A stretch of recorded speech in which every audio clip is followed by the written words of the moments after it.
Aleluia. Nossa quarta aula. Vamos orar nessa noite? Amém? Senhor Deus, muito obrigado, Pai, pelo privilégio que nós temos de mais um dia estarmos reunidos para juntos podermos estudar a Tua Palavra. Tu possas continuar nos ensinando, que possamos crescer cada vez mais, ó Pai, diante do Senhor.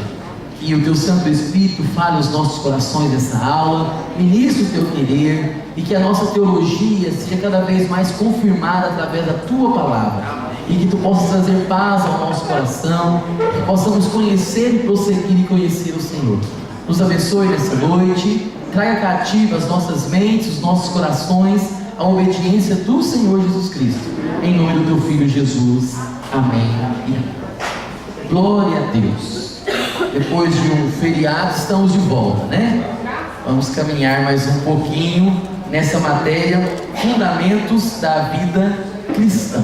Abra sua Bíblia em Efésios, Epístola de Paulo aos Efésios, capítulo 1. Leremos alguns versículos do capítulo 1, depois também alguns versículos do capítulo 2. Efésios capítulo 1, leremos a partir do versículo 1.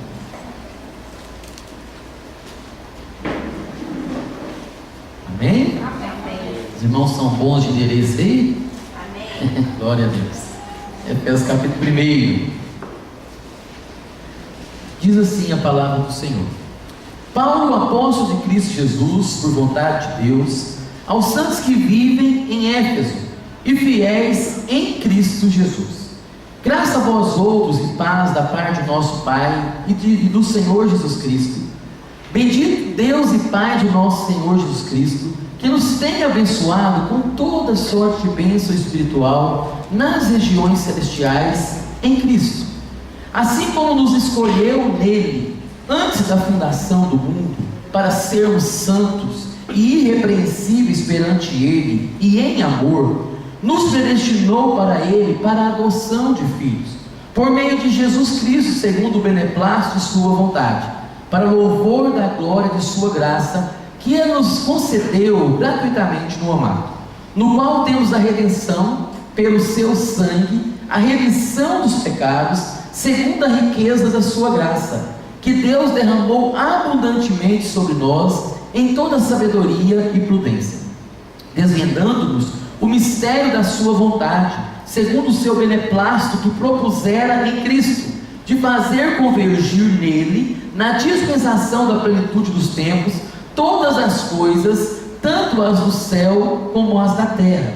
Nele, digo, no qual fomos também feitos herança, predestinados segundo o propósito daquele que faz todas as coisas conforme o conselho da sua vontade, a fim de sermos para louvor da sua glória, nós os que de antemão esperamos em Cristo, em quem também vós, depois que ouvistes a palavra do Evangelho, da verdade, o Evangelho da vossa salvação, tendo nele também crido, fostes selados com o Santo Espírito da promessa, o qual é o penhor da nossa herança, até o resgate da sua propriedade, em louvor da sua glória.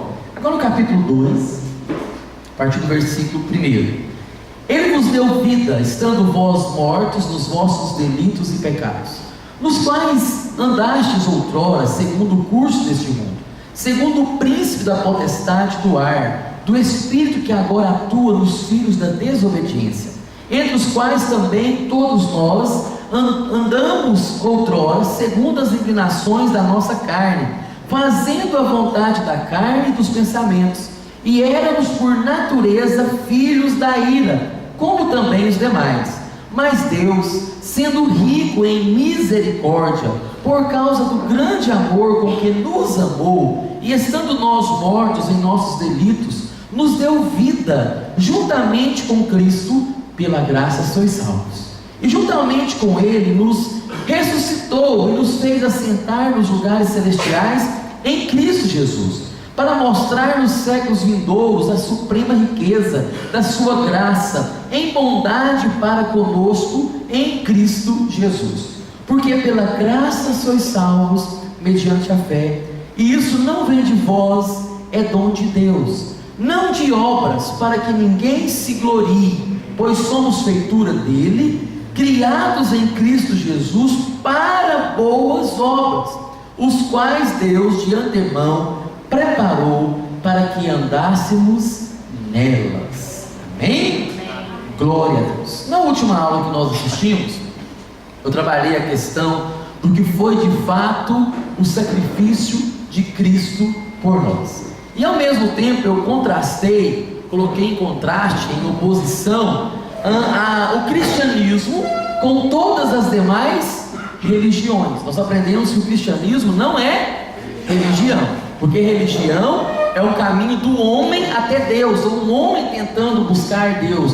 O ser humano naturalmente ele é sim, e todo ser humano é religioso. Então religião significa religare. Então todas as tentativas que o homem tem, quer seja através do monoteísmo, quer seja através do politeísmo e tantas outras religiões que tem aí no mundo, os homens nada mais, nada menos estão tentando se religar a Deus. Só que existe um problema: como pode um homem impuro, como pode um homem miserável, como pode um homem pecador, caído, devedor a Deus Todo-Poderoso, Criador dos céus e da terra, se relacionar com um Deus que é santo, que é perfeito? Então todas as tentativas do homem em querer buscar a Deus por si mesmo serão de fato frustradas. Enquanto que o cristianismo, vocês aprenderam que ele faz o caminho inverso. É Deus que é o resgatador, é Deus que é aquele que ama. Nós só podemos amá-lo porque ele, diz a palavra do Senhor, nos amou primeiro. Não fostes vós que me escolhestes, fui eu que vos escolhi. Não é isso que a Bíblia diz? Para que vades e deis frutos, e o vosso fruto permaneça. Então a gente observa que Jesus é aquele que ele é o bom pastor que dá a vida por suas ovelhas. Jesus é aquele que vai atrás da 1ª ovelha, deixa as 99 no aprisco e vai buscar. Então ele é o resgatador. Então o cristianismo é esse caminho que vem de Deus, Deus que ama o homem, porque Deus amou o mundo de tal maneira e deu o seu Filho, para que todo aquele, seu Filho unigênito, para que todo aquele que nele crê não pereça, mas tenha a vida eterna. Então todo cristianismo se fundamenta no amor de Deus, e pelo fato dele ter amado, ele ter enviado Jesus para ser o nosso Salvador, para ser o nosso resgatador, para ser aquele que de fato nos ama e de fato nos causa em nós a salvação. Só que por mais que nós estudemos sobre esse assunto, infelizmente muitas pessoas trazem para o cristianismo uma mente religiosa, porque o ser humano naturalmente ele é religioso, e às vezes querem vir para o cristianismo ou levar a vida cristã com essa mente religiosa. Eventualmente, quando você pergunta para uma pessoa assim: você tem certeza da sua salvação? Normalmente crente que foi bem ensinado, bem discipulado, o que ele vai dizer? Sim, é ou não é? Nós temos certeza da nossa salvação. Beleza, até aí tudo bem. Mas quando você faz a outra pergunta complementar: por quê? Por que você tem certeza da sua salvação? Aí que está na resposta que a pessoa vai identificar que tipo de teologia que ela está vivenciando na prática. Ela fala assim: uai, pastor, é porque eu converti já tem muitos anos, eu batizei, eu a partir de então sempre fui fiel, eu sou dizimista, eu evangelizo, eu sou líder de célula, eu não sou uma pessoa que bebo, que fumo, eu procuro ser fiel à minha esposa, eu sou um bom crente, por isso que eu sou salvo. Não entendeu nada. Não entendeu nada. Está entendendo? Porque não são as nossas obras, não é aquilo que eu faço que vai de alguma forma fundamentar a minha salvação. As nossas obras, diz a palavra do Senhor, que para Deus são como trapos de imundícia. E nós sabemos que no contexto, trapos de imundícias eram os absorventes que as mulheres usavam na época. algo que todo mundo tem nojo, até elas mesmas. Ou alguma mulher guarda um absorvente assim depois de usado, é descartável, vou usar no próximo ciclo, de forma alguma. Então as nossas obras diante de Deus são como trapos de imundícia. As pessoas, infelizmente, elas tentam viver a vida cristã como se a performance delas fosse de alguma forma garantir a salvação. E alguns chegam ao ponto de dizer: não, quando eu estou bem na minha fé, animado, cheio do Espírito Santo, falando em línguas, quando eu estou evangelizando, a minha célula está crescendo, ai, tomara que Jesus volte naquele momento, porque aí eu vou para o céu. Mas quando eu estou meio desanimado, cabisbaixo, atravessando uma luta espiritual, aí Jesus, fica aí mais um pouquinho, que se o senhor vier eu não vou subir. Como assim, meu irmão? Será que o sacrifício de Cristo foi tão simples? Será que o sacrifício de Cristo foi tão, sei lá, no nome da cruz nós poderíamos dizer, tão banal assim, ao ponto de o preço que Ele pagou por mim ali na cruz, eu saio da igreja e por um motivo ou outro, eu estou de alguma forma talvez discutindo com a minha esposa sobre uma coisa que aconteceu durante o culto, que eu não concordei com ela, alguma coisa no sentido, e bato o carro e nós dois morremos, vamos para o inferno. Não. O Deus que eu creio, Ele me salva e perdoa todos os meus pecados. Amém. Ele pagou o preço, o meu nome está escrito no livro da vida. Amém. E não é aquele pecado do último segundo. Se fosse assim, irmãos, quem de nós poderíamos ser salvos? Porque nós pecamos não só em atitudes. Às vezes nós damos títulos a pecados certos, pecados mortais, né? Adultério, o roubo, o bebum, o do crack ali, da droga, esse está condenado. Mas e o mentiroso? E crente continua sendo crente um monte de tempo e continua contando uma mentirinha aqui, outra acolá. E o invejoso, que vive invejando do irmão que trocou de carro, e ele tem 30 anos trabalhando, não conseguiu trocar de carro ou nem comprar o carro. E aquele que olha para a irmã com intenção impura no coração, e a Bíblia diz que já adulterou com ela. E o outro, e assim vai, queridos. Aí você tem um pensamento negativo, aquela pessoa que te fecha no trânsito, dá vontade de, né? Está entendendo? Aí você fala assim: o que vai fundamentar a minha salvação? Agora, se a pessoa responder assim: não, pastor, eu sou salvo porque eu tenho Salvador. Eu sou salvo porque eu não merecia a salvação. Miserável homem que sou.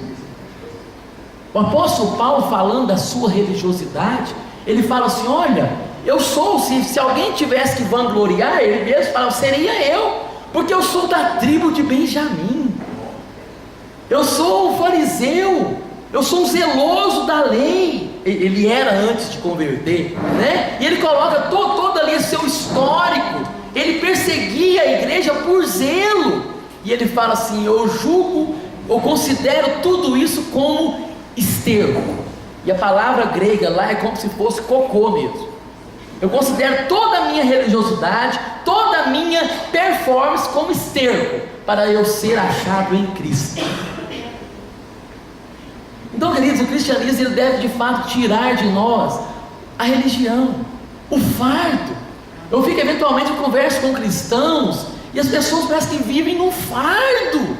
Parece que a vida cristã é um fardo. Parece que servir a Deus, parece que é o servir do não pode fazer um monte de coisas. Mas como se essas questões de não poder trouxessem fardo e não alegria. Está entendendo? As pessoas vivem e não entendem, mas o Jesus que nós conhecemos, que a Bíblia fala, aqueles que vão até Ele encontrarão descansos para as suas almas, pois o jugo dele é suave e o seu fardo é leve. E Jesus disse, foi para os religiosos mesmo, para aqueles que estavam com fardo da lei, dizendo: vinde a mim, Mateus 11, verso 28, todos vós que estáis cansados e sobrecarregados, e eu vos aliviarei. Tomai sobre vós o meu jugo, não é o jugo da religião, não é o jugo da denominação, é o meu jugo, e aprendei de mim, que sou manso e humilde de coração. e encontrareis descanso para as vossas almas, pois o meu jugo é suave e o meu fardo é leve. Está entendendo? Quem entende isso, entende a salvação, irmãos, pode até ser injustiçado. Estou dizendo que o jugo suave não vai nos isentar de perseguições. O jugo suave talvez não vai nos isentar de sermos injustiçados pelo mundo, de sermos caluniados, de sermos presos muitas vezes, como Paulo e Silas foram. Mas Paulo e Silas, até ser presos para eles era motivo de alegria. Eles se julgavam indignos de sofrer pelo Evangelho, queriam sofrer mais. E quando você observa em Atos dos Apóstolos, depois que o apóstolo Paulo expulsou o demônio daquela moça que era usada por alguns empresários para ganhar dinheiro, aquela moça vidente, e o apóstolo Paulo e Silas foram lá, expulsaram o demônio delas, e eles denunciaram o apóstolo Paulo, e eles foram presos e colocados no cárcere inferior, no lugar de maior, humilhação, onde os presos mais dolosos da época eram colocados. E diz a palavra do Senhor: por volta da meia-noite, Paulo e Silas oravam e cantavam louvores ao Senhor. Isso é alguém que conheceu Deus, isso é alguém que conheceu a graça de Deus. E é interessante que no grego existem várias palavras para oração. E tem a oração no grego, que é a oração de petição, oração de clamor, e tem essa oração que Lucas escreve lá em Atos, que Paulo e Silas oravam. O termo oração lá é oração de agradecimento.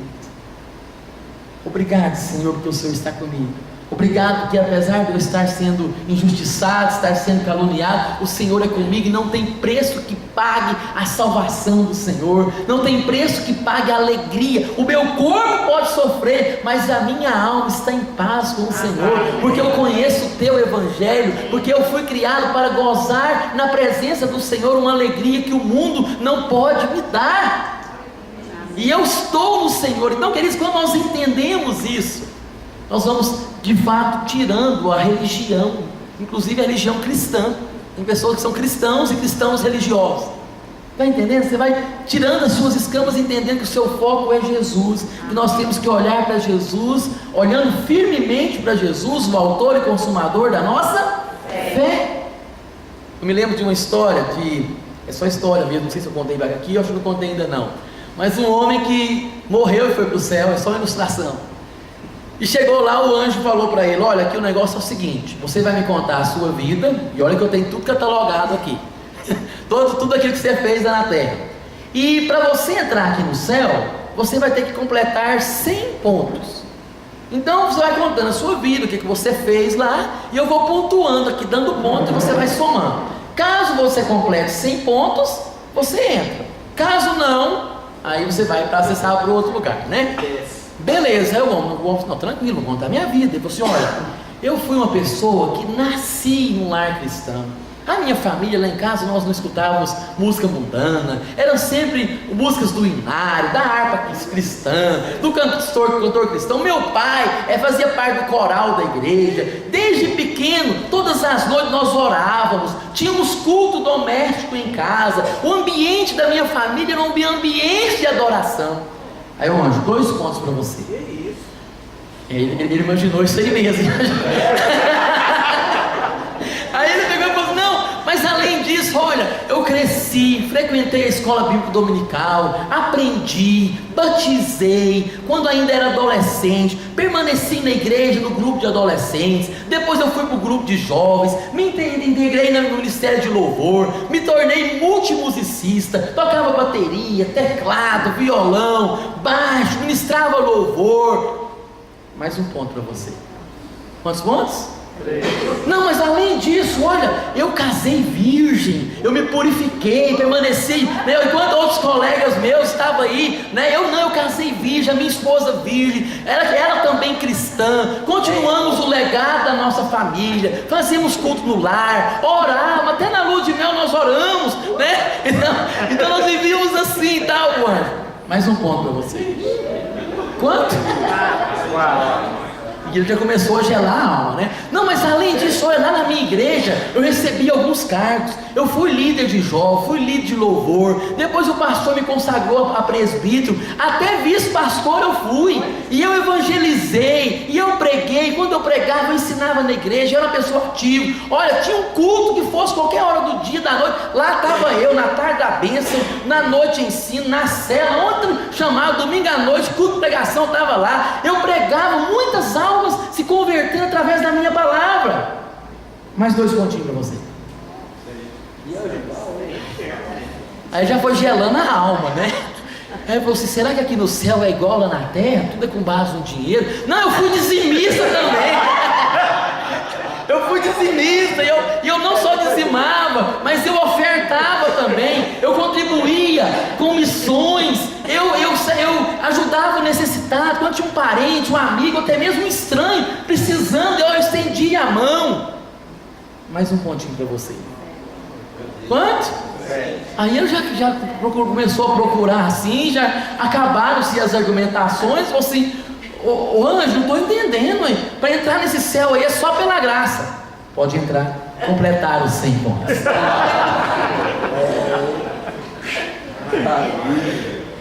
Está entendendo, irmãos?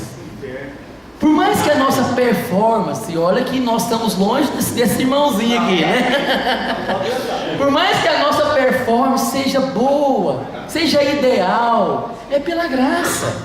Tanto a pessoa que nasceu num lar cristão, que foi chamada, lembra da palavra de Jesus, a palavra que contou que o Senhor saiu contratando pessoas para trabalhar na sua lavoura, e ele contratou um cedinho, e combinou, portanto, depois meio-dia, depois faltava alguns minutinhos para terminar o expediente e contratou outro. E na hora de pagar, o que fez?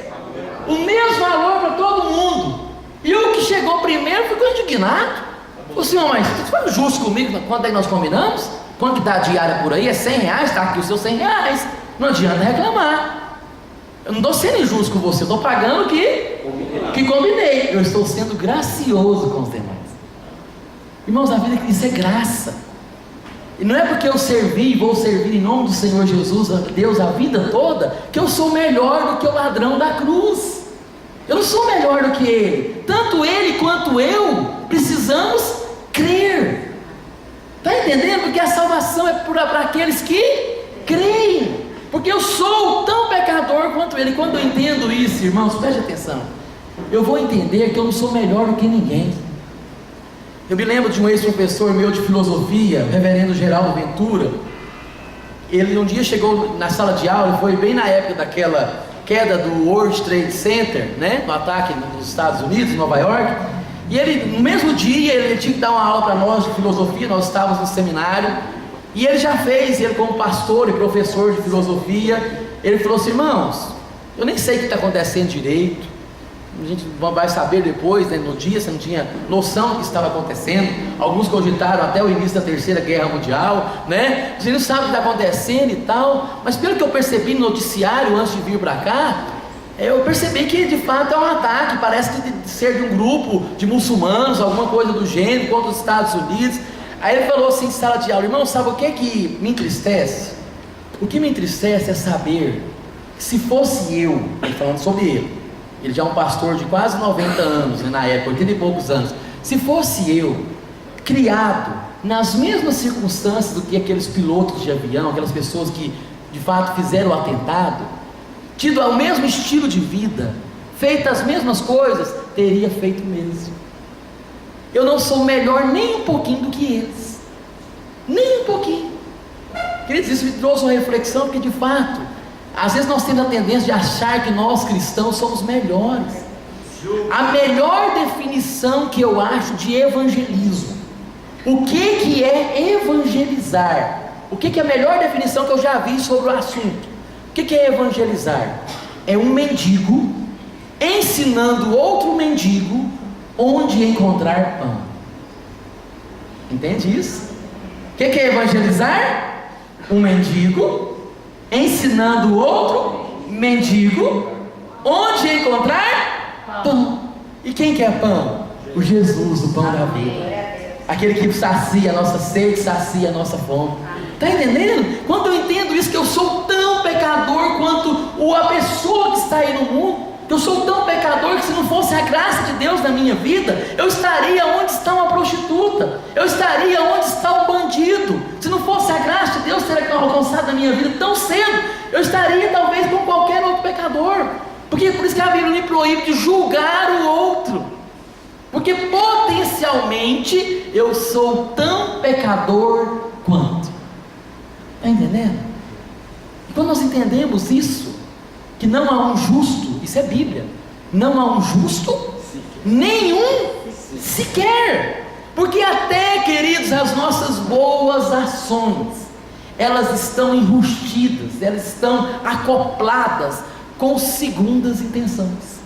Por isso que na perspectiva de Deus, não há uma pessoa, na perspectiva de Deus, não há uma pessoa que o satisfaça. Não há ninguém que passe no ISO de Deus, porque até nas atitudes boas, as motivações internas são carregadas de segundas intenções. Vou citar um exemplo para vocês. Eu tenho 2 filhos lá em casa, um casal de filhos. Tem uma mocinha de 9 anos, a Letícia, o nome dela, né? E tem o José Augusto, de 4 anos. Você que é pai, você sabe disso, preste atenção. Estou tratando de criança, não estou falando de adultos que já estão mais amadurecidos, já se tornam um pouquinho mais hipócritas, já sabem mentir, já aprendem. Estou falando de crianças, né, nessa fase. Por que a Letícia e o José Augusto obedecem papai e mamãe quando obedecem? Primeira resposta: porque eles amam o papai, amam a mamãe demais da conta. E com base no amor, porque eu amo meu pai, porque eu amo a minha mãe, tudo que eles mandarem eu vou obedecer. Eles têm até auréolas. Primeira hipótese. Segunda hipótese: porque eles sabem, se não obedecer, serão disciplinados. Por que os nossos filhos obedecem, irmãos? Porque eles são bonzinhos? Não, obedecer quero cacete. Exatamente. Então por que os filhos não obedecem? Quando os pais não sabem exercer a disciplina. Não é por amor, eu amo. Está entendendo que até uma boa ação, que é a obediência, está acoplada com uma segunda intenção, que é uma autopreservação. Eu preciso obedecer porque senão eu posso apanhar, senão o papai pode me privar de assistir aquilo que eu gosto, senão eu posso receber reforço positivo e negativo dentro da psicologia, porque senão não vou ganhar aquilo que eu estou pretendendo. Está entendendo? E querido, você acha que Deus não vê a sua intenção? Você acha que Deus não olha o seu coração? Quando você levanta as suas mãos e fala: ah, Senhor, como eu te amo. Ah, Senhor, como 24 horas para mim ainda é pouco estar na tua presença. Se o culto demorar 10 minutos a mais, eu já olho no relógio. E eu canto no louvor, a musiquinha da Aline Barros, 24 horas, e ainda assim é muito. Você não ora nem 5 minutos. Está falando que 24 horas na presença de Deus é pouco? Que hipocrisia é essa? Está entendendo? A gente acha, a gente canta algumas coisas que a gente diz, não é que a música está errada, são as nossas atitudes mesmo. Porque de fato, queridos, nós somos pecadores. Quando o apóstolo Paulo ele começou a se autoavaliar, ele chegou nessa conclusão: miserável homem que sou. E alguns tentam colocar o apóstolo Paulo, tentam defender a teologia. Não, o apóstolo Paulo estava falando ali um eu retórico, ele estava falando do povo hebreu. Não, ele estava falando da sua vida antes de converter. Não, o apóstolo Paulo, irmãos, o apóstolo Paulo era muito conhecedor de língua portuguesa, de língua inglesa, de língua francesa. Ele era poliglota, é claro que eu estou contextualizando, né? No caso dele era o hebraico, o grego, sabia fazer várias concordâncias verbais, nominais. O próprio apóstolo Pedro falava: nossa, o Paulo escreve muito difícil, as coisas que ele escreve lá que eu nem entendo. Não sei se você já leu isso na Bíblia. Já leu isso na Bíblia? Pedro fala que Paulo fala umas coisas que ele nem entende, o tanto que ele conversa difícil, o quanto que ele é culto. Você acha que o apóstolo Paulo ia errar tempo verbal? Miserável homem que eu era. Não. Miserável homem que sou. Porque o bem que eu quero fazer, eu não faço, e o mal que eu não quero, eu vivo fazendo.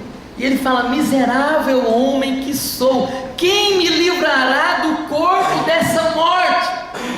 Sabe o que é o corpo dessa morte? Deixa eu explicar para você por que o apóstolo Paulo usou a expressão corpo dessa morte. Na época do apóstolo Paulo, quando um homicida, vou falar um pleonasmo aqui, matava alguém, se já é homicida, ele matou alguém, Quando o homicida matava alguém e ele era descoberto, mesmo que o corpo fosse enterrado, e se descobrisse onde é que tinha sido enterrado, se desterrava o corpo, desenterrava o corpo, e qual que era uma das sentenças que se tinha para o homicida?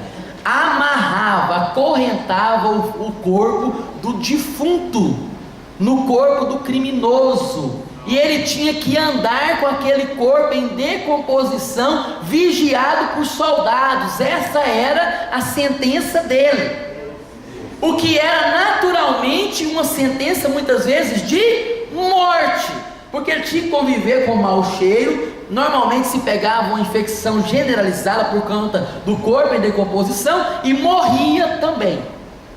E é essa expressão que Paulo está falando, que ele tem o apóstolo Paulo tem essa sensação que ele já é um novo homem, mas que o velho homem está do lado dele aqui, em decomposição, e aquilo está perturbando ele. Esse velho homem está levando para o pecado. Ele fala: miserável homem que sou, quem que vai me livrar desse corpo, dessa morte, desse corpo carnal que eu tenho, que está acoplado comigo, que está aqui me perturbando?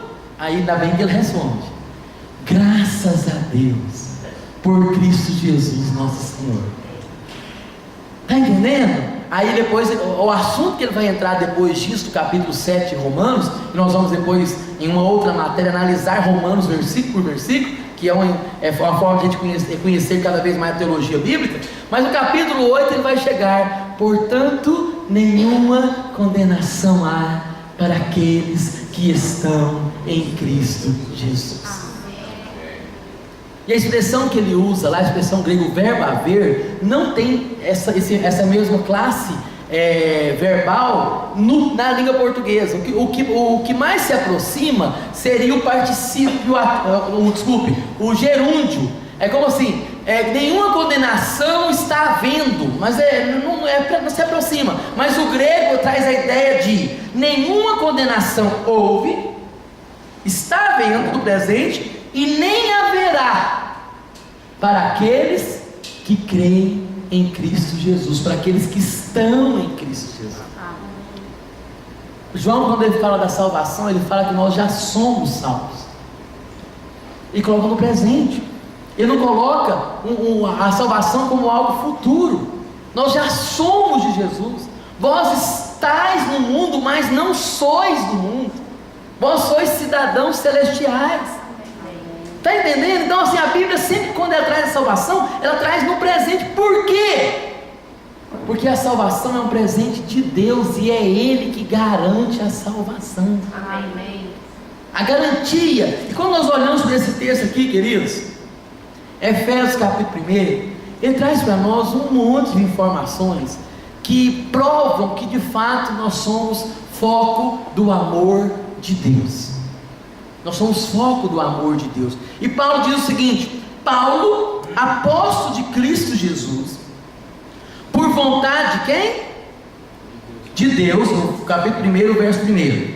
Aos santos que vivem em Éfeso. Preste atenção. Paulo, ao escrever as suas cartas, as suas epístolas, ele sempre usava essa nomenclatura em relação aos fiéis daquela igreja. Aos santos. Eu tive um professor no seminário que ele tratava todos os alunos assim, virava para mim: Santo Wilson. Mas queridos, preste atenção, é o que nós somos mesmo. Por que nós somos santos? Porque Deus nos olha com o óculos de Cristo. Deus nos olha com a ótica de Cristo, com o prisma de Cristo. Ao nos ver, nós que cremos de fato em Cristo, nós estamos em Cristo Jesus. A preposição grega em significa dentro de. quando Paulo estava perseguindo a igreja, o que Jesus falou para ele? Saulo, Saulo, por que me persegues? Paulo estava perseguindo quem? A igreja. O que Jesus disse? Me. Porque todos aqueles que estão em Cristo, estão dentro de Cristo, estão protegidos e são santificados pelo sacrifício de Cristo. Amém. Nós somos declarados santos em Cristo. Amém. Então, se você faz parte do caminho santo, é porque de fato você está no caminho de Cristo. Amém. Você está santificado. Então, se Paulo fosse escrever uma igreja, uma carta para cá, ele escreveria aos santos da igreja do caminho santo. Está entendendo? Irmãos, observe, ele escreve isso para Éfeso. Vai lá em Corinto. Corinto, irmãos, que igreja difícil. Eu não queria ser pastor daquela igreja. Que igreja complicada. Lá dentro da igreja tinha casos de incesto, tinha casos de idolatria, de umas prostitutas que vinham para a igreja e convertiam e não queriam mudar o seu modo de vida. E eram muitos problemas de inveja, tantos problemas na igreja de Corinto. Paulo vai escrever para eles, e Paulo sabia dos problemas que existiam na igreja, tanto é que ele está escrevendo aquela carta para corrigir aqueles problemas. Mas na introdução ele fala aos santos que vivem em Corinto. Vai lá em Coríntios, vamos lá só um pouquinho. Lá em Coríntios é interessante que ele volta um pouquinho a sua Bíblia antes de Efésios. Ele deixa mais claro porque que eles são santos. Aí você vai começar a entender e formular a sua teologia. Coríntios capítulo 1. 1 aos Coríntios, capítulo 1, a partir do versículo 1. Paulo, e ele normalmente ele usa a mesma metodologia nas suas saudações, chamado pela vontade de Deus para ser apóstolo de Cristo, Jesus Cristo, e o irmão Sóstenes, a igreja de Deus que está em... Olha o que ele diz aqui: aos santificados, foram declarados santos. De que forma? Em Cristo Jesus. E o em aqui já não é dentro, é através. A preposição grega aqui é através. Foram santificados através de Cristo Jesus, chamados para ser santos, com todos os que em todo lugar invocam o nome do nosso Senhor Jesus Cristo, Senhor deles, e graça a vós outros e paz da parte de Deus nosso Pai e do Senhor. Então os santos aqui são aqueles que são santificados. Observe o tempo verbal das palavras. Em que tempo verbal está? Santificados está no passado e ao mesmo tempo no passivo. Eu fui santificado. Justificado está no passado e também no passivo. Alguém que me declarou justo, eu não era justo. Então todas as vezes que a Bíblia traz essas terminologias, ela coloca no passado um pretérito perfeito que aconteceu e já acabou, e ao mesmo tempo no passivo. Então eu fui santificado. Voltemos para Efésios. Então olha aí, Efésios capítulo 1. Por vontade de Deus aos santos que vivem em Éfeso. Agora observe, queridos, que uma expressão muda tudo. E fiéis em Cristo Jesus. Paulo não disse fiéis a Cristo Jesus. Muda tudo. Quando eu sou fiel a Cristo, a fidelidade depende de mim. Eu sou fiel a Cristo. Quando eu sou fiel em Cristo, aqui a preposição grega também é através. Como é que eu me torno fiel? Através de Cristo.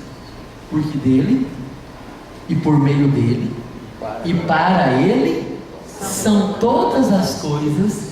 A ele, pois, a glória para sempre. Amém. Se você entender esse versículo de Romanos 11, você entende toda a teologia bíblica. Paulo resumiu toda a teologia bíblica nesse versículo. Porque dele, a preposição grega lá é algo que está saindo de Jesus. Ele é a fonte de todas as coisas.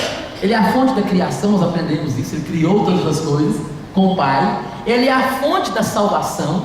Está entendendo? Porque dele, tudo vem dele. Porque dele, por ele, Ené, que algumas traduções traduzem como por meio dele, é a preposição grega que significa através. Então está vindo dele e é ele mesmo que está motivando. Saiu dele, mas ele continua coagindo e reagindo, agindo com, está entendendo? Através dele. Aí eu penso, a salvação vem de quem? De Jesus. Eu existo por causa de quem?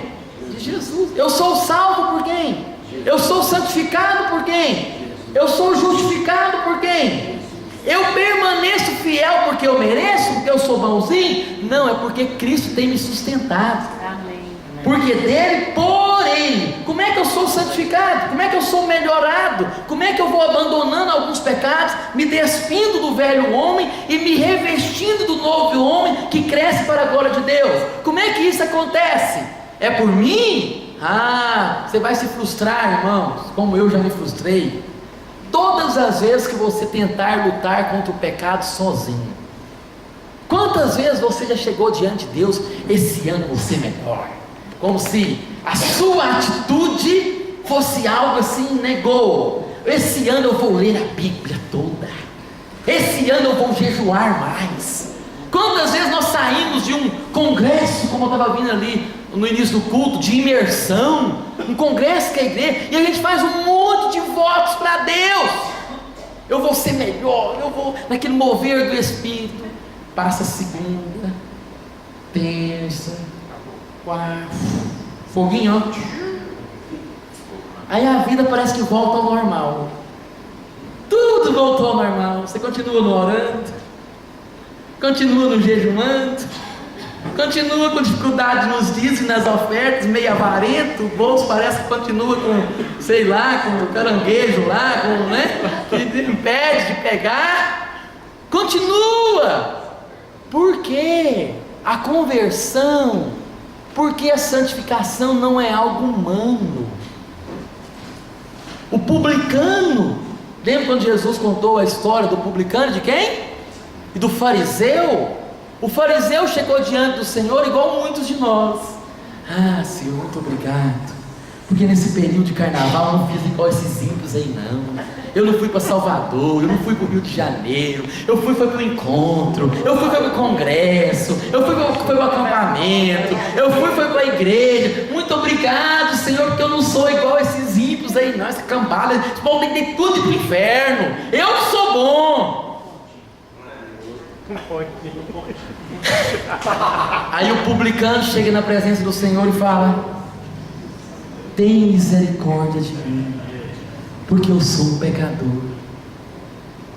Aí Jesus faz a pergunta para os seus discípulos: qual a oração que vocês estão achando que o papai está escutando? Daquele que se vangloriou da sua performance, ou daquele que entendeu que ele não é nada mesmo, que ele é o vermezinho de Jacó, como o próprio Davi falou: eu sou um vermezinho de Jacó? Qual a oração que vocês acham que o papai do céu escutou? Porque os fariseus eram como muitos de nós, querendo argumentar diante de Deus.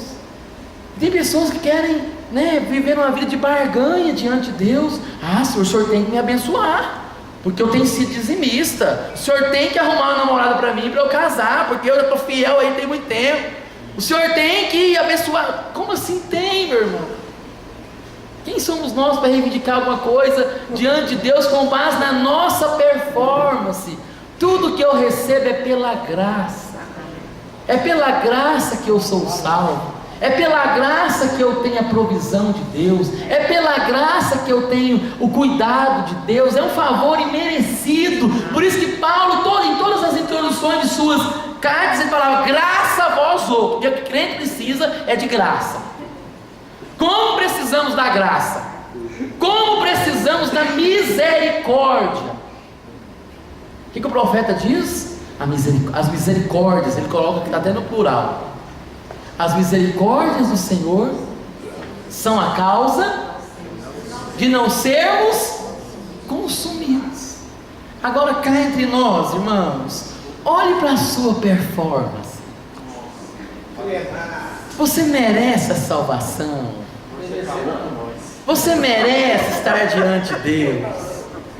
Você merece ir para o céu, meu irmão. Olhe para a sua pé foi. E a gente quer argumentar diante de Deus. Eu bem ruim. Está entendendo? É pela graça que nós entendemos isso. E quanto mais nós entendemos isso, nós vamos entender o amor de Deus. Amém. E vai mudar, queridos, preste atenção, não me entendam mal em nome de Jesus. Não se torne, ao conhecer a graça, não se torne um crente relaxado em nome de Jesus. Amém. Mas torne um crente mais compromissado. Amém. É porque eu amo aí que eu vou buscar a Deus. Aleluia. Para que através dele aí sim eu seja santificado. Para que através dele aí sim eu seja renovado. Para que através dele eu possa fazer a oração do salmista: crie em mim, ó Deus, um coração puro, porque esse meu aqui não é ruim. Crie em mim, ó Deus, um coração puro e renova dentro de mim, porque o meu espírito, o meu temperamento já é algo mais difícil de trabalhar, pelo menos renova, já que não dá para mudar, renova dentro de mim um espírito inabalável. Aleluia, Jesus. Está entendendo? Sonda-me, Senhor, e me conhece, vê se há em mim algum caminho mau e me guia pelo caminho eterno. Observa que é Deus que guia, é Ele que conduz. Vida cristã é vida de dependência. Devemos depender de Deus até para o pão nosso de cada dia. Quanto mais para nos santificar, quanto mais para nos purificar, quanto mais para nos justificar. Então, essa ideia aqui, fiéis em Cristo e não a Cristo.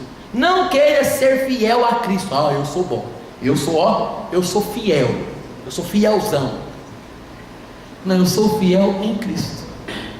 Não deixe aquilo que o próprio salmista diz: não retire de mim o teu espírito.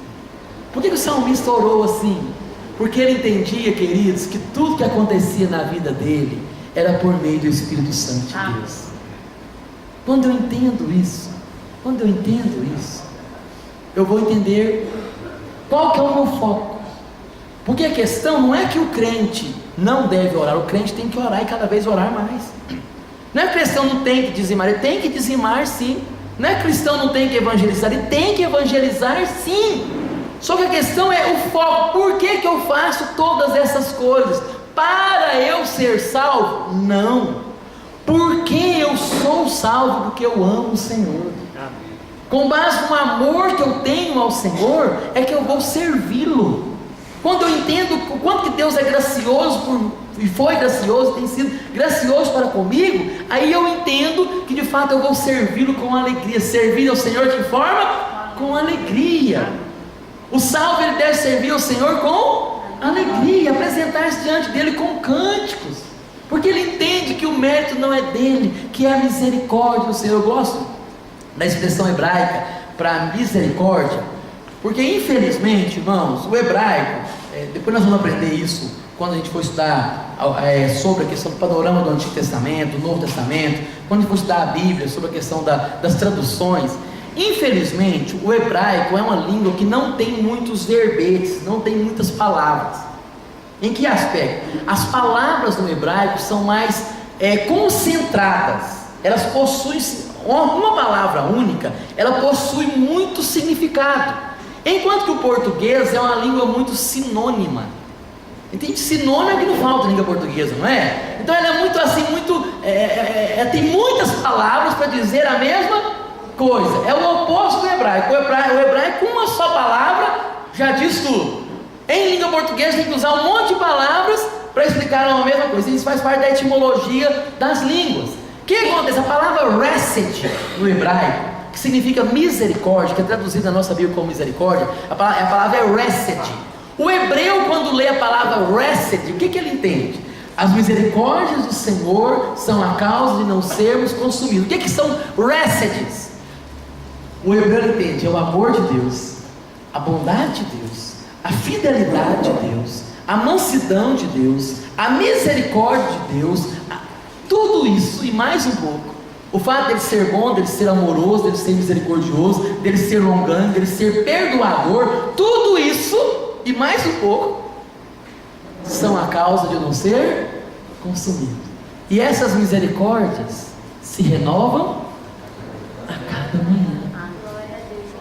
Aquelas misericórdias que Deus gastou comigo hoje, amanhã ele tem mais uma porção. Elas vão se renovar, se renovam a cada manhã. E a própria Bíblia diz que a misericórdia do Senhor não tem fim. Amém. Daqui até os próximos, sei lá quantos anos que eu vou viver ainda. Se eu vou viver 50, 60 anos ainda, pretendo, né? Eu brinco com a minha esposa que a minha família só morre depois dos 90. Então, não sei se eu vou viver mais uns 50, 60 anos, se Jesus não voltar até lá. Eu sei que até o último dia da minha vida vai ter misericórdia de Deus sobre mim. E a misericórdia é o amor dele, o zelo dele, a provisão dele, o cuidado dele, o perdão dele. Tudo isso são a causa de eu não ser consumido. Por isso que eu sou fiel não a Cristo, eu sou fiel em Cristo, através de Cristo. Então, entenda isso, irmãos. Aqui na igreja tem teclado, não tem? Já tem algum tecladista aí? O teclado é um instrumento que eu gosto de ilustrar, eu sou tecladista também, né? Que se tiver um teclado ali, eu falasse, toca teclado, ele toca? Precisa de alguém, de um músico, né? Uma pessoa que entenda ir lá e tocar. Mas mesmo que tenha um músico, que seja um bom músico, se o teclado estiver desligado da fonte de energia, ele vai funcionar? Ele só funciona quando está ligado na fonte. Sabe como que nós fazemos como cristão? Imagina o teclado, a gente quer que ele funcione sem estar ligado na fonte. É igual um ventilador, né? Eu posso pegar um ventilador, tirar aquela carenagem da frente e lá rodar ele vai até girar um pouquinho, não vai? Isso é o meu esforço querendo ser religioso. Eu vou orar, agora eu vou jejuar, agora eu vou ser melhor. O que acontece? Vai rodar um pouquinho, não vai ser uma rodagem eficiente, não vai cumprir o seu papel e logo vai parar. Vai ter que ter outro congresso para rodar de novo. Está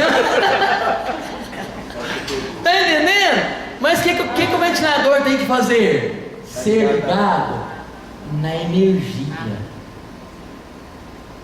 É Ele que opera em vós tanto querer. Amém.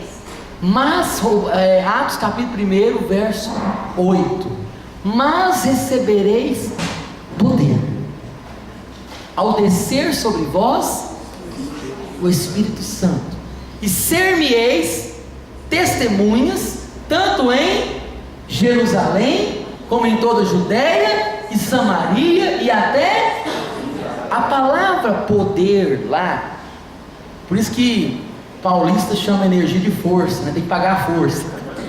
É melhor do que a nossa palavra energia, porque força vai dizer aquilo que motiva. A palavra poder lá é dinamin, no grego. A palavra dinamin é de onde vem a palavra em língua portuguesa dinamite. É um poder fora do comum. Não sei se você teve o privilégio de escutar, de perceber uma dinamite explodida. Eu já tive que ficar na pedreira de Pirinópolis, debaixo de umas casinhas que eles constroem de pedras lá, na hora que estouram as dinamites, porque voa lasca de pedra para qualquer tipo de lado. É um poder assim, uma explosão fora do comum.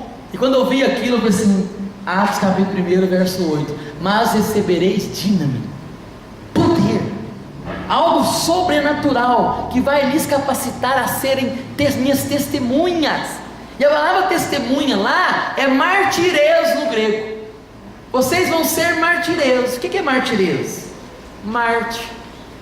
Alguém que confia tanto no seu Senhor, confia tanto no Evangelho, que, se necessário for, se torna um mártir, porque crê na palavra do Evangelho. E isso só é possível através do Espírito Santo de Deus, que nos capacita a ser dinamite na presença de Deus, ter poder e ao mesmo tempo ser martireiros, me tornar mártir. Eu conheço tanto Deus, eu tenho tanta fidelidade em Deus através de Cristo, e eu amo tanto ao Senhor que, se necessário for, eu posso até me tornar um mártir.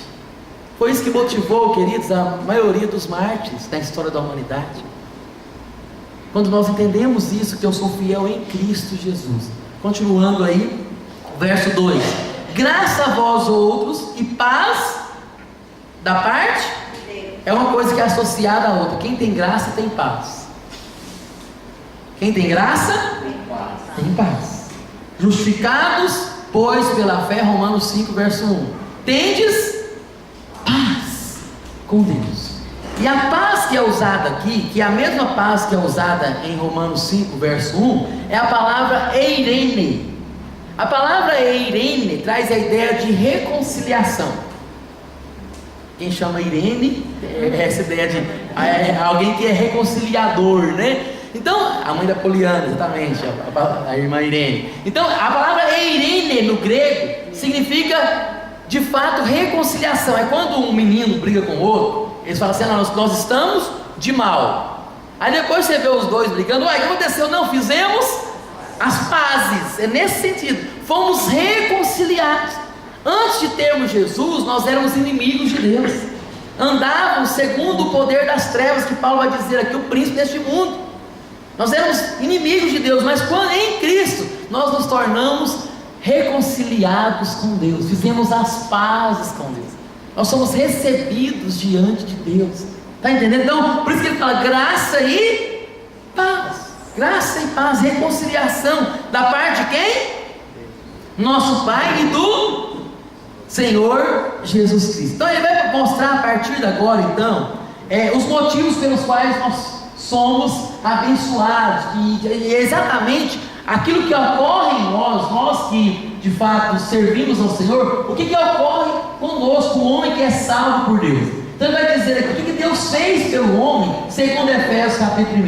Em primeiro lugar, nós somos abençoados. Verso 3: bendito Deus e Pai de nosso Senhor Jesus Cristo, que nos tem o quê? Abençoado. Ele tem nos abençoado. Essa ideia de tem nos abençoado é essa mesma ideia do grego. Abençoou ontem, está abençoando hoje e vai abençoar amanhã. Está entendendo? Ele tem nos abençoado. É um participo ativo, está sempre contínuo, com toda sorte de bênção espiritual. Onde? Nas regiões celestiais? Porque eu mereço? Não. Eu sou abençoado onde? Por isso que eu disse para vocês que o verbo do ser humano não é o ter, não é o ser e muito menos o parecer. O verbo é o verbo estar. Aquele que está é. Então nós que estamos em Cristo e Ele nos fez assentar nas regiões celestiais em Cristo Jesus, através de Cristo Jesus. Verso 4, olha, além de sermos abençoados, nós somos escolhidos com o propósito de sermos santos, separados, assim como nos escolheu nele, antes da fundação, aquilo que nós já aprendemos na aula passada, que Cristo é o Cordeiro Eterno de Deus, desde a fundação do mundo, ou antes da fundação do mundo. Ele nos escolheu nele. Por isso que a ilustração que eu dei para vocês, ela tem fundamentos bíblicos. Lá na eternidade, Deus já nos escolheu, Deus já nos amou. Então, nos escolheu nele, através dele. Quando? Antes da fundação do mundo. Aqui que algumas pessoas, irmãos, infelizmente, por não conhecerem teologia, as pessoas às vezes chegam em mim e falam assim: pastor, o senhor crê em predestinação? Eu falo assim: me mostre uma teologia que não creio. Me mostre uma teologia que não creio. Porque se eu não crer em predestinação, eu não creio na Bíblia. Vou ter que sair rasgando alguns versículos de Efésios, vou ter que ir lá mudar a palavra, rasgar Romanos capítulo 9. Tanto, depois nós vamos aprofundar nisso na teologia sistemática, mas tanto o calvinismo quanto o arminianismo creem na predestinação. Isso é ponto passivo. Ah não, porque o calvinismo crê na predestinação, o arminianismo não crê. Não, ambos creem. A diferença é que no calvinismo, só estou citando porque alguém, quando ouve assim, fica com o pé atrás, né? Só estou citando isso porque o calvinismo, ele crê que Deus predestina no ativo, é Deus que escolhe. O arminianismo crê que Deus, porque ele sabia que eu iria crer, ele me elegeu. Então ambos creem na eleição. Então não tenha dificuldade nenhuma em crer na eleição. De uma forma ou de outra, depois você vai decidir se você vai ser calvinista ou arminiano, é problema seu com Deus, né? Aí você vai querer ser que a eleição seja algo ativo de Deus ou passivo, é outra história. Mas a Bíblia fala sobre eleição, nós somos escolhidos, de uma forma ou de outra, ou porque ele sabia que eu iria crer, arminianismo, ou porque ele já me elegeu para crer, calvinismo.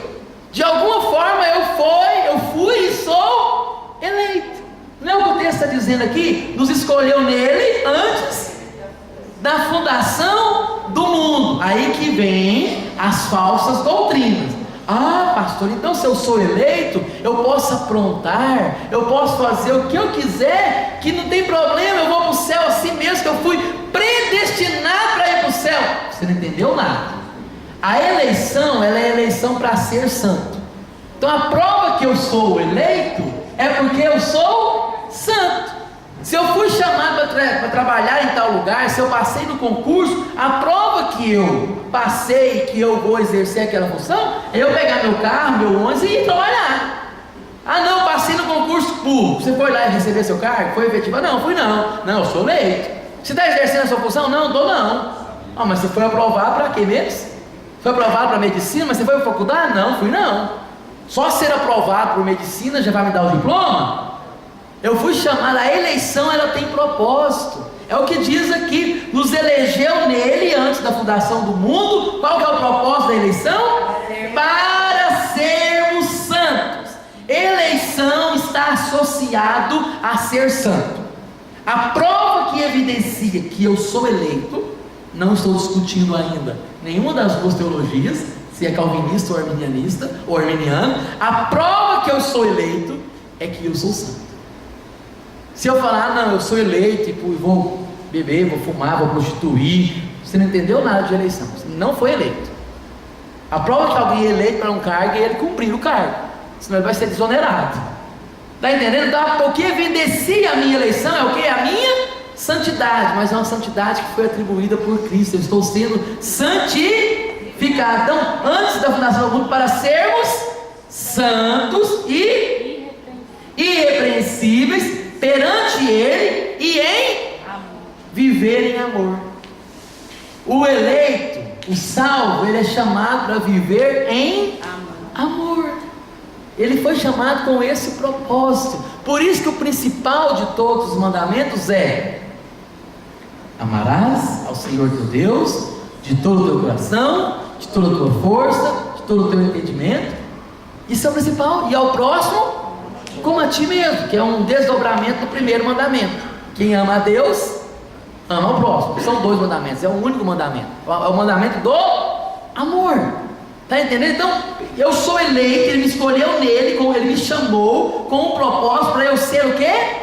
Santo e irrepreensível perante Ele, viver na sua presença, tá vendo? Ah, não, eu sou eleito e vou dar uma fugidinha lá para o mundo toda hora que eu quiser. Opa! Você foi eleito a ser santo e viver perante Ele.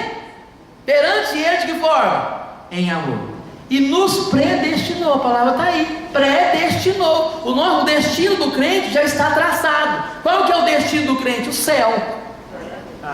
Está entendendo? Ele nos predestinou. Quem crê em Cristo já tem um predestino. E esse predestino, ele é de fato verídico na nossa vida. Qual que é o nosso destino? O céu. Ele nos predestinou para pertencer a Ele, nos predestinou para Ele, para a adoção de filho. Então, se eu sou adotado por Deus, o meu pai já não é o meu pai físico e humano desse mundo. O meu pai agora passa a ser o próprio Deus. E a cada dia, a prova que eu sou filho, sou eu parecer com o pai. Quanto mais eu pareço com meu pai, mais eu provo que eu sou filho dele.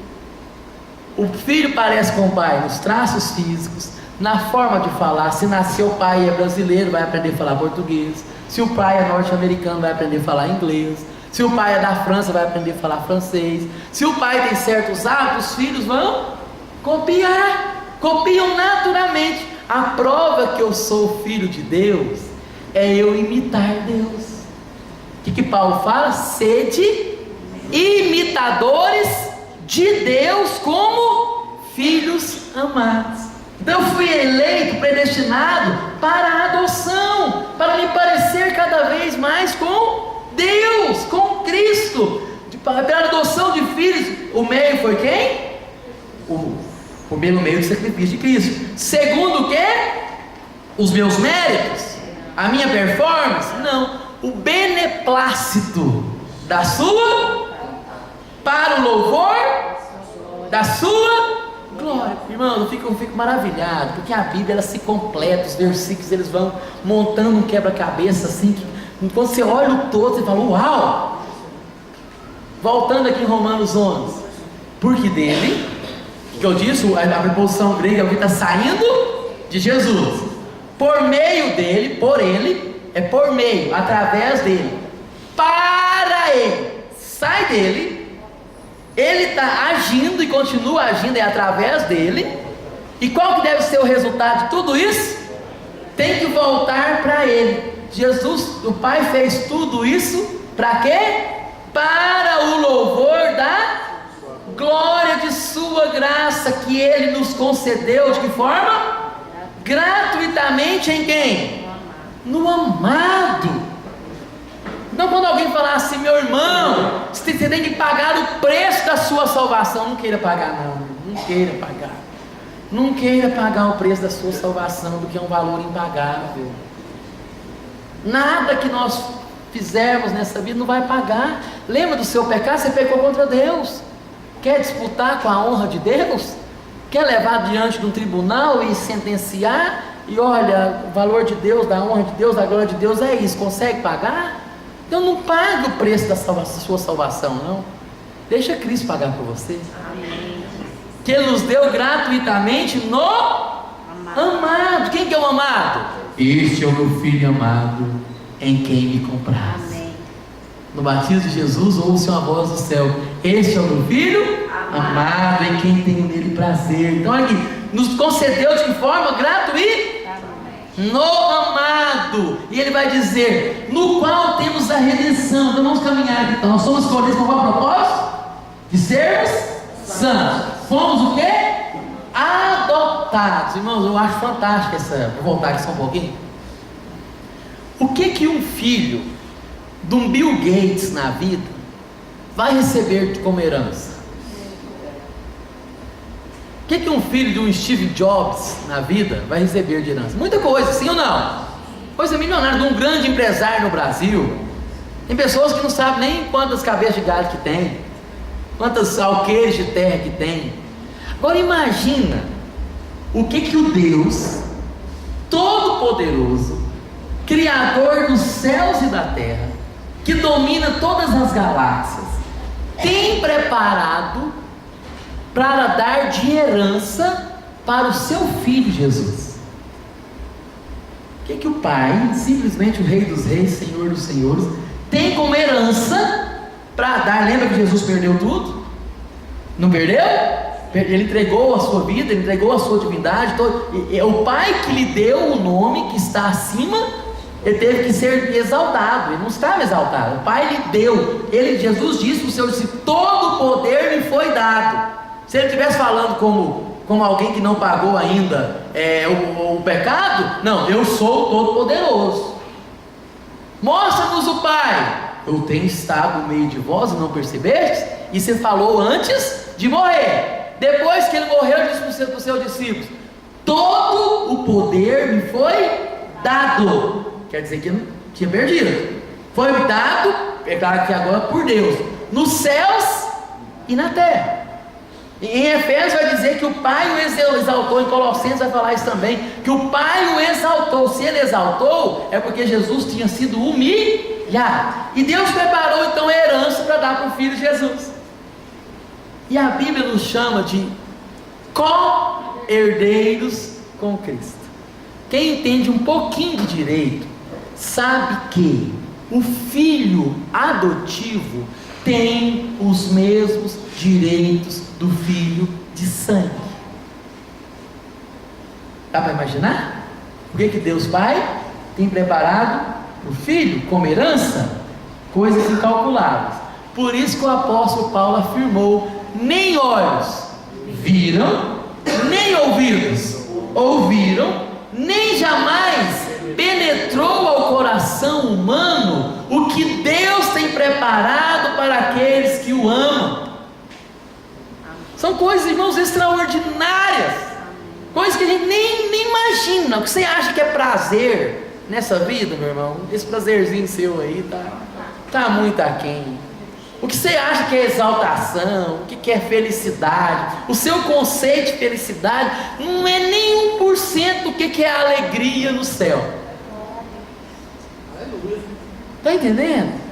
Tem pessoas que falam assim, pastor, lá no céu eu vou lembrar dessa vida. Meu irmão, você não vai ter tempo de lembrar dessa vida, não. Você vai até esquecer o dia que você foi pobre na vida.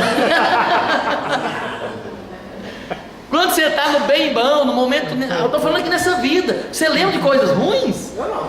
Está entendendo? Não! Imagina no céu, meu irmão. Eu me lembro um livro, eu não cheguei a ler. Tem alguns livros que você não lê, você só dá uma folheada depois, não sei porquê, eu quero ainda ler esse livro todo. Mas um dia eu estava na biblioteca do seminário, e como curioso, sempre eu passava por lá e pegava alguns livros, aqueles que mais me interessavam, ou que os professores estavam indicando, eu sentava e lia e levava para casa e tal. Mas um dia eu estava procurando um outro livro e eu achei esse livro com o seguinte título: Antes do Éden. É uma ficção religiosa.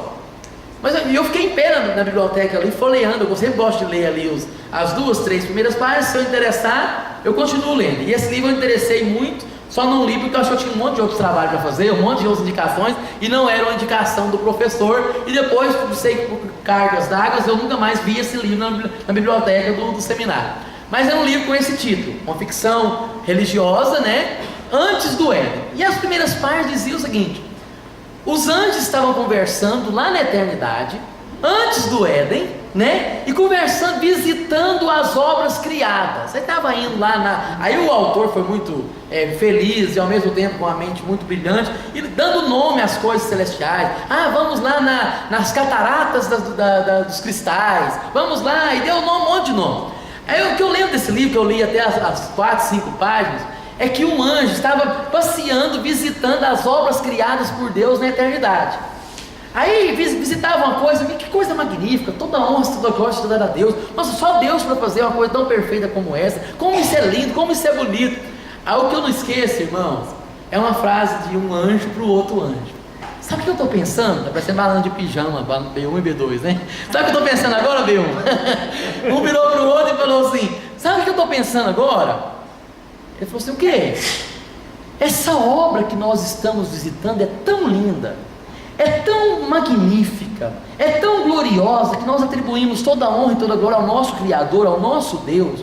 E esse momento que nós estamos vivenciando aqui é tão intenso, que eu estou tentando recordar qual foi a última obra que nós visitamos e não estou lembrando. Está entendendo? Aquilo falou no meu coração: o céu vai ser mais ou menos desse jeitinho. Você vai ter tantos, tem gente que acha que vai para o céu, e tem pessoas que têm uma visão limitada demais de céu, irmãos. Acho que lá no céu vão ficar só glória, glória, a eternidade toda cantando, irmão. Tem muito mais coisa para fazer no céu do que cantar. Cantar vai fazer parte sim da adoração, os anjos vão dizer, e nós também, santo, santo. Mas Deus é um Deus muito criativo, irmãos. Deus é um Deus muito criativo. O ser humano, por mais rico que seja, não consegue visitar nem todos os países da terra, nem todos os lugares, quanto mais Deus que Ele criou, irmãos. O céu é muito mais do que ficar lá, aleluia, glória a Deus, aquelas coisas de novela, né, as nuvens. Seja um pouquinho mais criativo com Deus. Deus é muito mais criativo do que isso. Olha o que Ele criou até para nós aqui, sabendo que nós iríamos pecar, o tanto de coisas boas que Ele deixou ainda pela sua graça aqui nessa terra, quanto mais no céu.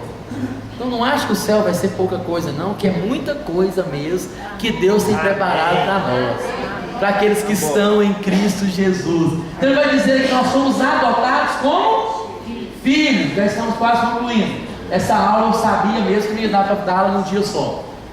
Fomos redimidos, é o que diz o verso 7, olha aqui. Ele fez tudo para o louvor de sua graça, que Ele nos concedeu gratuitamente no amado, tá certo? Aí Ele vai dizer aí então, no qual temos a redenção, o resgate. Cristianismo não é religião, não é o homem buscando a Deus, é Deus que está vindo em resgate. Quem está sendo resgatado está no passivo.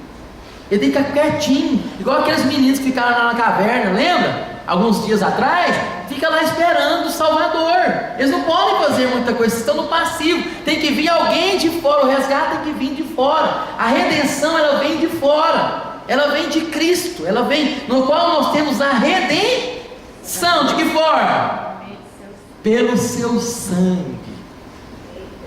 Qual que é o novo e vivo caminho que nós temos acesso à sala do trono? É o sangue de Jesus, diz lá em Hebreus, o eterno e sumo sacerdote. Como é que eu adentro na presença do Senhor? É pelo novo? É pela religião? É pelas obras do louvor? É pela minha performance? Que um corinho antigo fala, quando entra na tua presença, pelas obras do louvor. Como assim? O meu louvor, irmão, o meu canto. Tem gente que acha que é alguma coisa, tem gente que acha que canta. Ai, o meu canto, assim, essa voz que eu faço aqui, nossa, ela é fantástica. Não queria te iludir não, mas tem uns anjos por aí que cantam muito melhor que você. Se Deus quiser ouvir muita música boa, Ele não olha para nós não, Ele vai chamar os anjos que já foram contratados para isso. Ele olha para nós quando existe um verdadeiro adorador.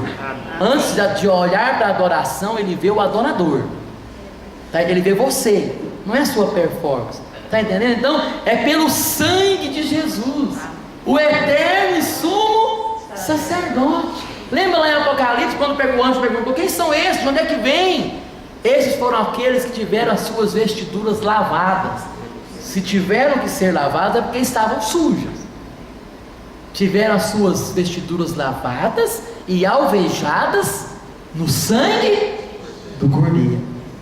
Então olha que temos a redenção, e o texto vai dizer aqui: pelo seu sangue, a remissão dos pecados, remissão, perdão, ação remida, ação quitada, dívida quitada, havendo rasgado o escrito de dívida que era contra nós, Ele rasgou, Ele quitou, Ele gritou lá na cruz: tetelestai, está pago, vocês não precisam pagar, eu paguei por vocês. Obrigado. Está entendendo, irmãos? Ação remida quando eu compro lá em Caldas Novas, eu chego lá, não, quero comprar uma ação aqui de Roma, eu quero uma ação quitada. É claro que ela é pelo menos umas 100 vezes mais cara do que aquela de coparticipação, né? Mas você vai ter que pagar mais alguma coisa? Não, comprou, está quitado. Você, pelo menos iludem a gente que nós somos, né? Você é um dos proprietários agora do clube. Mas a ação remida, querida, é aquela que foi quitada. Nós somos redimidos, a remissão dos pecados, segundo a riqueza da sua graça. Nós tivemos a dívida quitada. Preste atenção.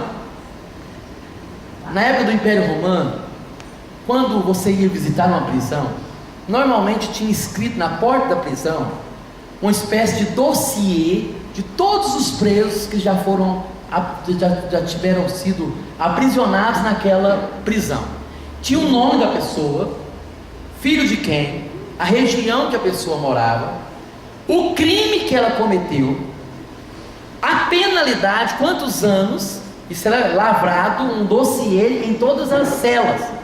E embaixo, se a pessoa tinha saído, já estava escrito assim aí embaixo: tetelestai, não deve mais nada para a justiça, já foi sentenciado, penalizado e pagou, cumpriu, tetelestai, está pago.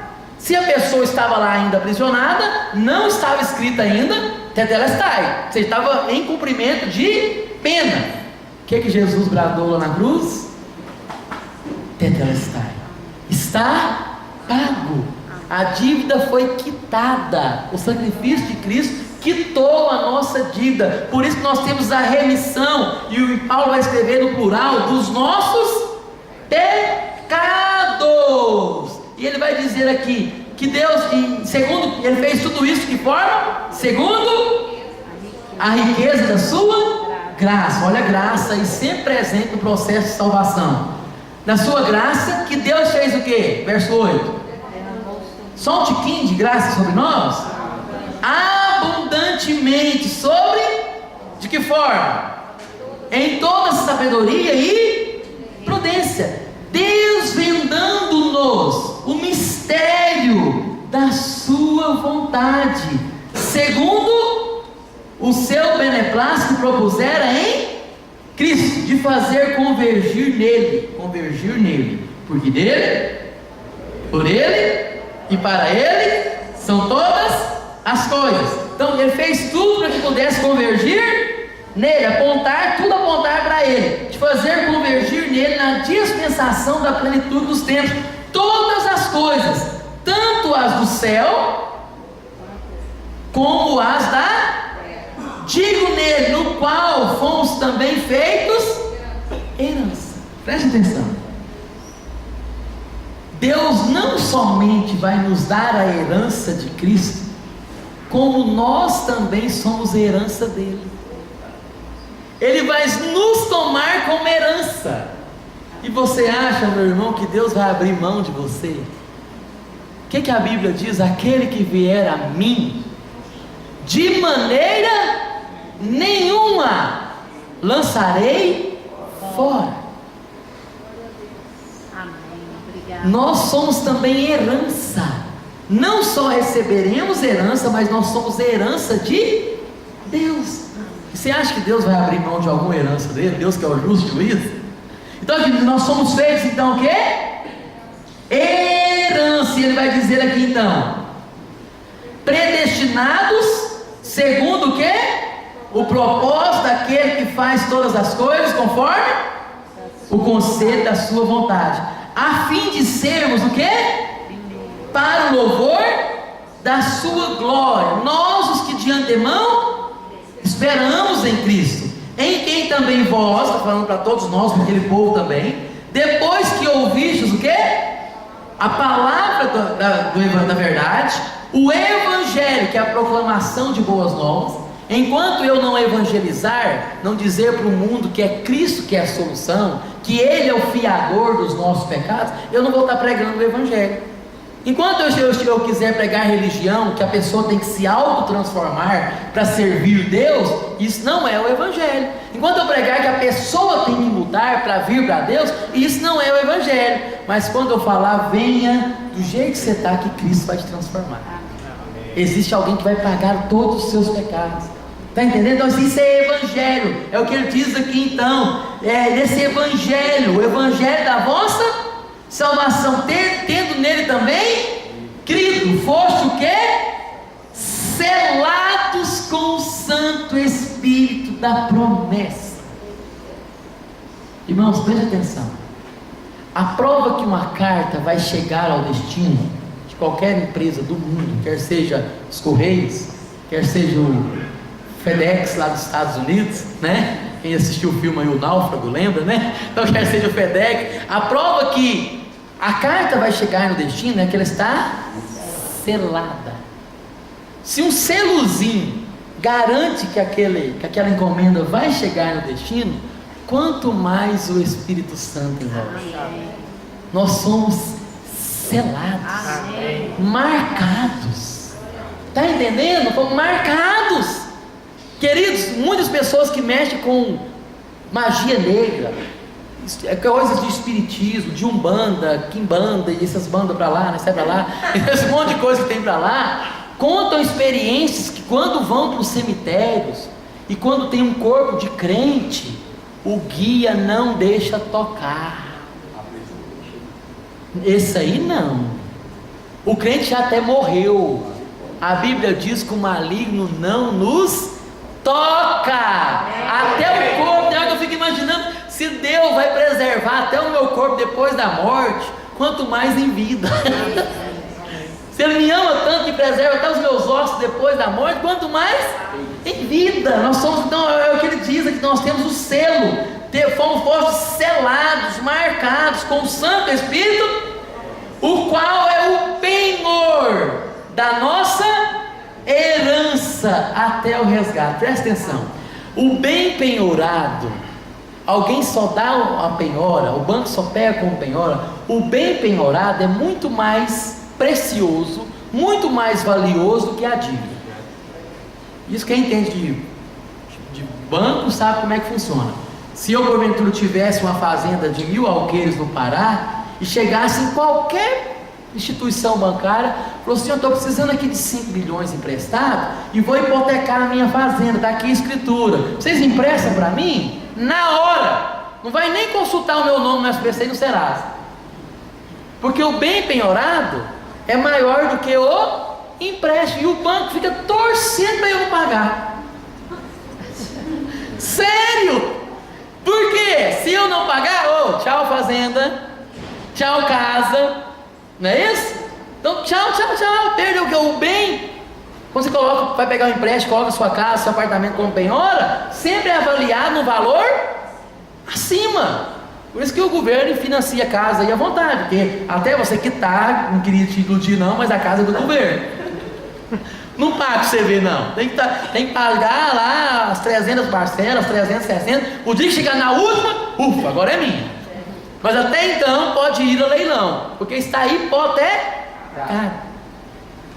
Deus deu o Espírito Santo como penhor. Ele já tinha dado Jesus, está entendendo? Que fez todo o sacrifício. Se não bastasse, Ele agora dá o Espírito Santo. Será que Deus nos ama? Como penhor. Olha aí, qual é o penhor da nossa herança? Enquanto isso, sabe o que está penhorando a nossa salvação? Até ao resgate da sua propriedade em louvor da sua glória. Então tivemos a dívida quitada, recebemos a abundante graça, recebemos a revelação, nos tornamos herança para Deus, fomos selados com o Espírito da promessa, recebemos um penhor que é o Espírito Santo. E para concluir, semana que vem eu vou continuar. Cadê o irmão que está no som lá? Eu gostaria de concluir essa mensagem hoje com uma mensagem para passar para vocês. Amém?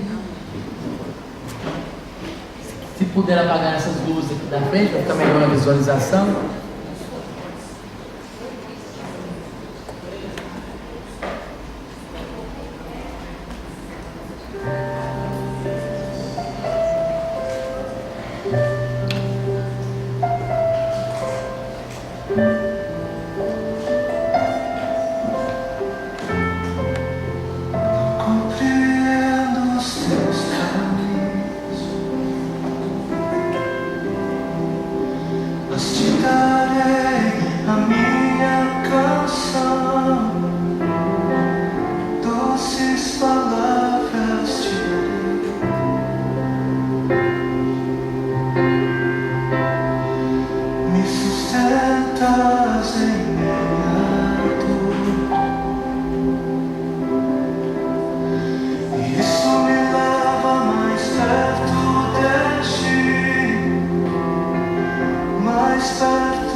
Sustenta